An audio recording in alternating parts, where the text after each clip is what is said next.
Chapter 6 Faintly Macabre's Story.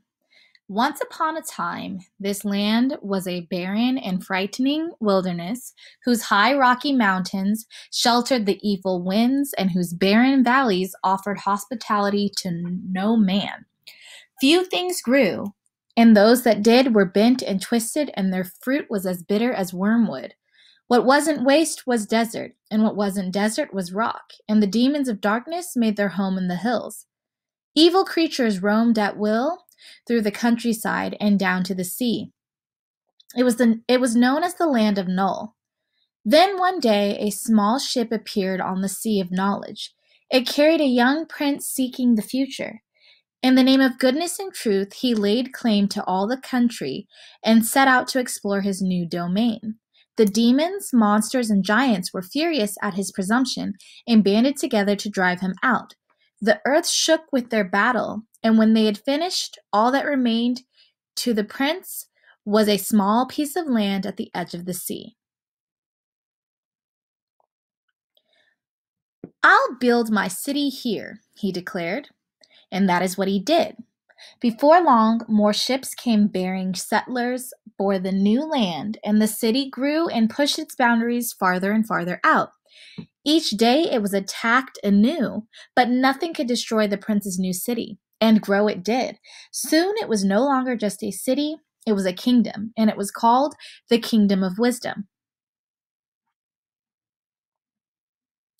But outside the walls, all was not safe, and the new king vowed to conquer the land that was rightfully his.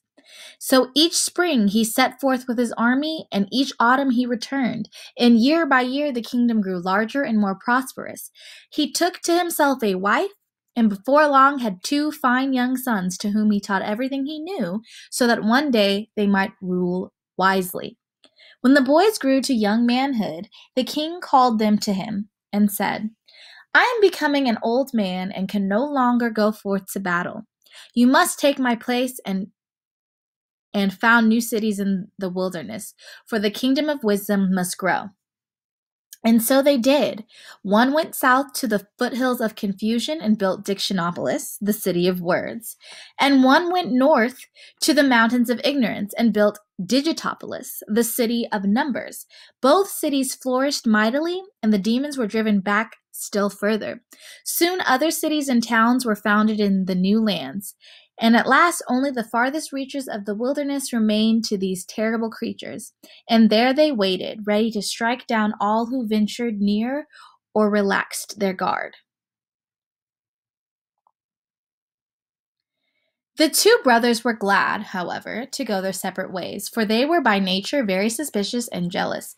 Each one tried to outdo the other, and they worked so hard and diligently at it that before long their cities rivaled even wisdom in size and grandeur.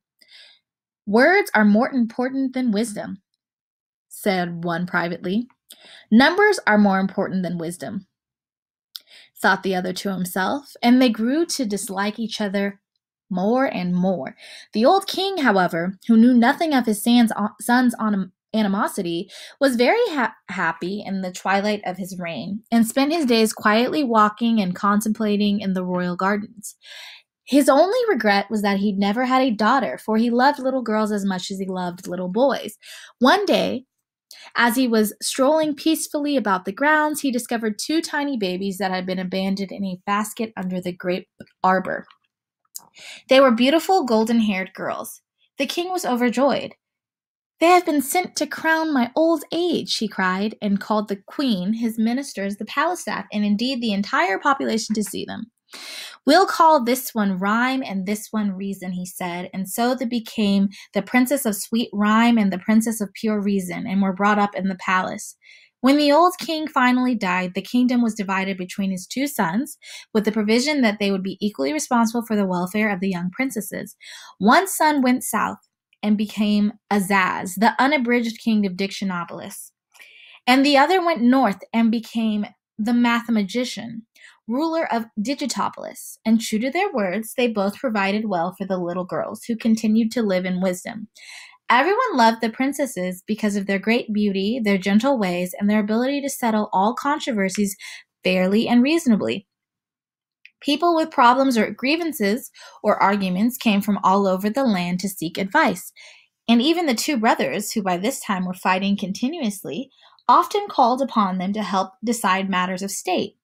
It was said by everyone that rhyme and reason answer all problems.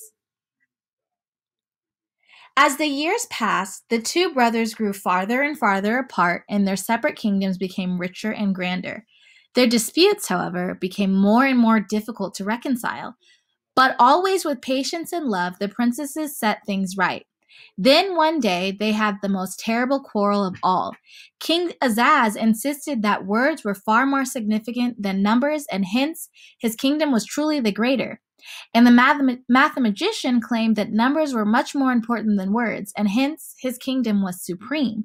They discussed and debated and raved and ranted until they were on the verge of blows, when it was decided to submit the question to arbitration by the princesses.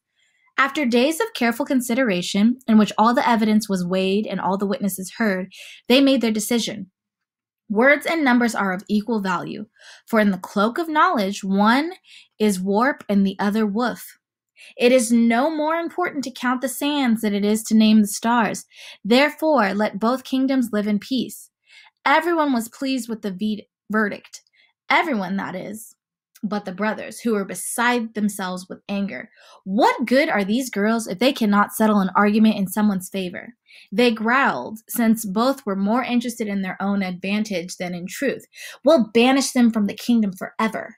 And so they were taken from the palace and sent far away to the castle in the air, and they have not been seen since. That is why today in all this land there is neither rhyme nor reason. And what happened to the two rulers? Asked Milo. Banishing the two princesses was the last thing they ever agreed upon, and they soon fell to warring with each other. Despite this, their own kingdoms have continued to prosper, but the old city of wisdom has fallen into great disrepair, and there is no one to set things right. So, you see, until the princesses return, I shall have to stay here. Maybe we can rescue them, said Milo, as he saw how sad the witch looked. That would be difficult, she replied. The castle in the air is far from here, and the one stairway which leads to it is guarded by fierce and black-hearted demons. Tok growled ominously, for he hated even the thought of demons. I'm afraid there's not much a little boy and a dog can do, she said. But never you mind, it's not so bad. I've grown quite used to it here. But you must be going, or else you'll waste the whole day. Oh, we're here for 6 million years, sighed Milo. And I don't see any way to escape. Nonsense, scolded the witch. You mustn't take Officer Shrift so seriously. He loves to put people in prison, but he doesn't care about keeping them there. Now just press that button in the wall and you'll be on your way. Milo pressed the button and a door swung open, letting in a shaft of brilliant sunshine. Goodbye, come again, shouted the witch as they stepped outside and the door slammed shut. Milo and Tok stood blinking in the bright light, and as their eyes became accustomed to it, the first things they saw were the king's advisors again rushing toward them. Ah, there you are. Where have you been? We've been looking all over for you. The royal banquet is about to begin. Come with us. They seemed very agitated and out of breath as Milo walked along with them. But what about my car? He asked. Don't need it, replied the Duke. No use for it, said the minister. Superfluous, advised the Count. Unnecessary, stated the Earl. Uncalled for, cried the Undersecretary. We'll take our vehicle. Conveyance, rig, charabanc, chariot, buggy, couch, brougham, shandrydan, they repeated quickly in order and pointed to a small wooden wagon. Oh dear, all those words again, thought Milo as he climbed into the wagon with Tok and the cabinet members. How are you going to make it move? It doesn't have a... Be very quiet, advised the Duke, for it goes without saying. And sure enough, as soon as they were all quite still, it began to move quickly through the streets, and in a very short time they arrived at the royal palace.